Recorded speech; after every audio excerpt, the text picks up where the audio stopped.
खबर यही है कि तालिबान के खिलाफ अफगान सेना की एक और जीत हुई है। स्पिन बोल्डक बॉर्डर से तालिबानियों को भगाने का दावा जो है वो किया जा रहा है। एक और पोस्ट पर कब्जे का दावा है।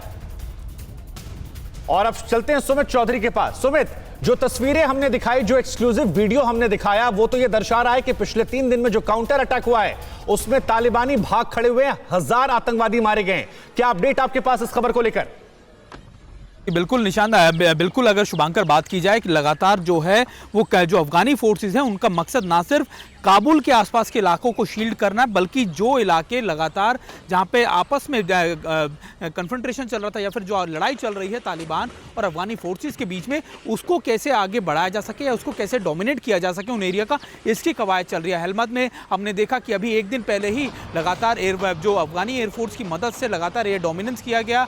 वहाँ पर लगातार कई कमांडर्स, करीबन 40 से ऊपर तालिबानियों को मारा गया, जिसमें उनके 3 बड़े कमांडर्स भी शामिल थे। इसके अलावा स्पिन बोल्ड हो गया या दूसरे इलाके हो गए, कांधार के आसपास के इलाके, इन सभी पर लगातार दोबारा से अपनी पकड़ कैसे मजबूत की जाए, इसको लेकर अफगानी फोर्सेस लगातार वहां पर उतरी हुई है। और इसमें सबसे इंपॉर्टेंट भूमिका वहां पर जो निभा रहे हैं वो है अफगान एयरफोर्स, क्योंकि लगातार एयर सपोर्ट मिलने की बात, जो एयर सपोर्ट जो उनको नहीं मिल रहा था वो अब उनको पिछले कई दिनों से मिलना शुरू हो गया है। जी, ये बड़ी बात आपने कही। इसी बात को मैं अनायत जी के पास जाता हूं। अनायत जी, जो बात सुमित कह रहे हैं कि क्या ऐसा बदला है जो यहां पर अफगानी सेना जो है वो काउंटर अटैक कर रही है, जो कई जिलों को हार चुकी थी, आज वो 1000 तालिबानियों को मार गिरा रही है, तो क्या ये एयरफोर्स की एंट्री है या कोई और वजह है? वजह तो ये है कि अफगान फोर्सेस जो है ये तो एक स्ट्रांग फोर्स है, इसके बावजूद कि इसके साथ इक्विपमेंट्स की कमी है, एयरफोर्स की कमी है, इसके बावजूद यहाँ जो इमोशंस पाया जाता है अवाम में और मिलिट्री में, तो उस वजह से वो उन्होंने बहुत जोरदार उन पर हमला कर दिया। और उस हमले की वजह से अवाम जो है, अवाम भी डेमोक्रेसी और जस्टिस के साथ है। उन लोगों ने जो इलाके को पकड़ लिया, वहाँ उन्होंने बहुत बड़ा नुकसानात किया, एसेट्स को जला दिया, नुकसान पहुंचा दिया लोगों को।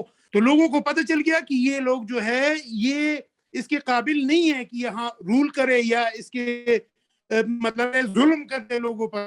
तो इस वजह से लोग जो है, अवाम जो है वो मिलिट्री की साइड नहीं अनायत साहब, इस वजह से दोबारा वो जब चले गए तो दोबारा उन्होंने बहुत सारे डिस्ट्रिक्ट जो है वापस ले लिए उनसे। अनायत साहब, अब अफगानिस्तान में आप बेहतर समझा सकते हैं। भारत में बैठा व्यक्ति ये समझना चाह रहा है कि 3 गुना बड़ी फोर्स थी, कई सारे जिलों में कब्जा हो गया, दूसरे बड़े शहर कंधार तक तालिबानी फोर्सेस पहुंच गई थी, चारों तरफ से घेर लिया था।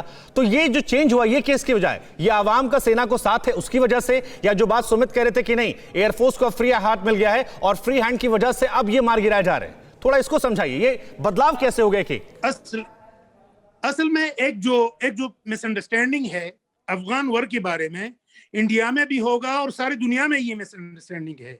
और इस मिसअंडरस्टैंडिंग का ये है कि वो कहते हैं ये तो 3 गुना ज्यादा फोर्सेस है, कई गुना ज्यादा फोर्सेस है। ये तो सही है, मगर ये अफगान वॉर जो है इनको छोटा वॉर समझते हैं लोग, मगर छोटा नहीं है। क्योंकि एक ही टाइम पे अगर आप 30 जगह पे लड़ाई पे मसरूफ है तो ये कोई छोटा वॉर तो जंग तो नहीं है, ये तो बहुत बड़ा वॉर है। और दूसरा ये है कि उन इतनी बड़ी वॉर के लिए आपके पास इतने इक्विपमेंट्स होना चाहिए, एयरफोर्स होना चाहिए। ये जो अमेरिका चला गया तो यहाँ थोड़ा सा वैक्यूम रह गया। एयरफोर्स उस लेवल पे नहीं है कि आप सारी जगहों पे हम जमान पहुंच जाए, सिमल्टेनियसली आप पहुंच नहीं कर सकते, हर जगह को सपोर्ट नहीं कर सकते। इसलिए ये मिसअंडरस्टैंडिंग इस वजह से है। ठीक है। अड़ी सोमवार से शुक्रवार शाम 6 बजे सिर्फ TV9 भारतवर्ष पर।